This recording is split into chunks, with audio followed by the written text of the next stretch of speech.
สวัสดีท่านผู้ชมกลับมาพบกับช่องทอกเดอะนิวและหัวข้อที่เราอยากจะนำเสนอในมื้อนี้กับเป็นเรื่องที่น่าเศร้าที่ว่ามันเกิดขึ้นเนาะที่ว่าพี่เคยหื่นกามก่อเหตุฆาตกรรมน้องเมียเนาะโดยใส่เสือกรัดคอจนเสียชีวิตแล้วข่มขืนท่านผู้ชมก็คือว่าข่มขืนตอนบ่มีชีวิตแล้วเนาะข่มขืนตอนตายแล้วท่านผู้ชมอันนี้ถือว่าเป็นเรื่องที่น่าเศร้าหลายเนาะบ่ฮู้ว่ามีแรงจูงใจอันใดที่ว่าไปเฮ็ดแบบนี้เนาะอันนี้ก็ยังบ่มีข้อมูลละเอียดเทื่อซึ่งในมื้อนี้เราจะมานำเสนอในหัวข้อนี้เนาะและก็มีหลายๆช่องหลายๆสื่อที่เขาจะนำเสนอไปแล้วแต่ว่าการนำเสนอของแต่ละช่องแต่ละสื่อมันก็จะบ่คือกันท่านผู้ชมเนาะแต่ในมื้อนี้เราไปเบิ่งการนำเสนอในสไตล์ของช่องเฮาเองท่านผู้ชมซึ่งเขาเจ้าก็รายงานออกมาท่านผู้ชมในท้ายอาทิตย์ที่ผ่านมาเนาะก็คือว่าเจ้าหน้าที่แผนกสืบสวนสอบสวนห้องการตำรวจกองบัญชาการปกสแขวงอัตตปือได้นำเอาตัวเท้าจันทวงศ์หรือว่าชื่อลิ้นชื่อเท้าจ้อยเนาะชื่อลิ้นอายุ40ปีอยู่บ้านวงสมภูเมืองภูวงแขวงอัตตปือมาทำแผนเพื่อประกอบใส่คำรับสารภาพในคดีฆาตกรรมนางฮัดผู้เสียชีวิตอายุ17ปีอาชีพประชาชนอยู่บ้านวงสมภูซึ่งเป็นน้องเมียเนาะของผู้ก่อเหตุก็คือว่าเป็นน้องเมียของเท้าจ้อยนี่แหละเนาะท่านผู้ชมตามคำให้การของผู้ก่อเหตุได้ระบุว่าตอนเช้าของวันที่28เดือน2 2025ตนแม่นได้ออกจากเรือนไปเฮ็ดเวียกอยู่กองบัญชาการทหารเมืองภูวงซึ่งตอนสวยแม่นมีเท้าล่าได้เฮ็ดเวียกนำกันเนาะและเท้าล่าเองแม่นได้มาส่งตนอยู่เรือนของตนเนาะพอมาฮอดเรือนแล้วเห็นแบเข้าสวนจึงได้ไปไล่แบ้แล้วได้ย่างไปเรือนของแม่เฒ่าที่อยู่ข้างเรือนของตนเองเนาะที่อยู่ข้างเรือนของเท้าจ้อยนี่แหละ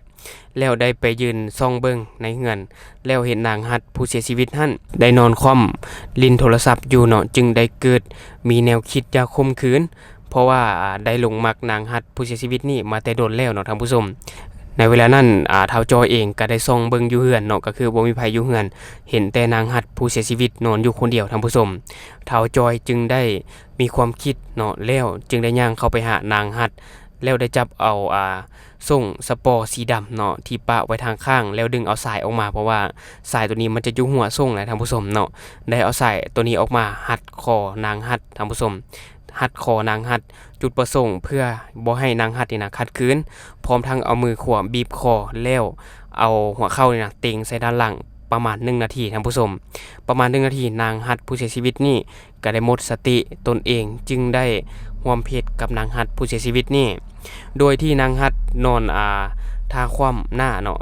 ท่าคว่ำหน้าจนสำเร็จภารกิจแล้วเนาะก็ได้จับเอาเงินจำนวน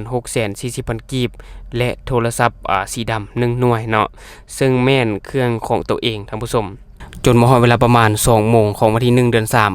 2025จึงถูกเจ้าหน้าที่กักตัวการกระทำของท้าวจันทวงศ์ผู้ก่อเหตุแม่นเป็นการกระทำผิดทางอาญาซึ่งครบ4องค์ประกอบในการกระทำผิดมาตรา12ที่ระบุไว้ในกฎหมายอาญาและมาตรา118ของประมวลกฎหมายอาญาฉบับปรับปรุงปี2017แต่ตรงถึงความสงบความเป็นระเบียบเรียบร้อยของสังคมดังนั้นเจ้าหน้าที่แผนกสืบสวนสอบสวนจึงได้ส่งสำนวนคดีให้อัยการประชาชนเนาะเพื่อสั่งฟ้องการตัดสินลงโทษตามกฎหมายท่านผู้ชมเนาะอันนี้ก็ถือว่าเป็นเรื่องที่น่าเศร้าบ่ฮู้ว่าคิดได้จังได๋เนาะว่าไปเฮ็ดแบบนี้ท่านผู้ชมเบิ่งหน้าตาแล้วก็บ่ค่อยดีปานใดเนาะเฮ็ดแบบนี้มันก็บ่น่ารักเลยท่านผู้ชมเนาะอันนี้ก็เว้าในมุมของเฮาเองเนาะเพราะว่าบ่อยากให้เกิดดอกเรื่องแบบนี้แม่นบ่ท่านผู้ชมแต่ในเมื่อมันเกิดขึ้นแล้วก็แก้ไขหยังบ่ได้เนาะท่านผู้ชมผู้ก่อเหตุก็รับชะตากรรมที่ตัวเองได้ก่อเอาไว้เนาะครับกรรมที่ตัวเองได้ก่อเอาไว้ส่ำนั้นเนาะท่านผู้ชมมันก็บ่มีหยังหลายมันบ่เฮ็ดหยังก็เฮ็ดบ่ได้เด้เพราะว่ามันได้เสียไปแล้วเนาะอันนี้ก็จำเป็นเนาะจังได๋ก็ขออโหสิกรรมให้กับผู้ที่เสียชีวิตเนาะท่านผู้ชมและทั้งหมดก็คือข้อมูลเล็กๆน้อยๆที่เราเก็บมาฝากท่านผู้ชมในมื้อนี้สำหรับท่านผู้ชมคนใดมีความคิดคอมเมนต์อยากตำหนิติเตียนก็สามารถฝากไว้ได้ภายใต้คอมเมนต์ของเฮาแล้วเฮาจะเข้าไปอ่านแล้วก็ตอบแลกเปลี่ยนประสบการณ์นำกันเนาะสำหรับท่านผู้ชมคนใดมีความคิดคอมเมนต์อยากตำหนิติเตียนก็สามารถฝากไว้ได้ภายใต้คอมเมนต์ของเฮาแล้วเฮาจะเข้าไปอ่านแล้วก็ตอบแลกเปลี่ยนประสบการณ์นำกันเนาะอย่าลืมสนับสนุนกันโดยการกดติดตามช่องขอขอบใจ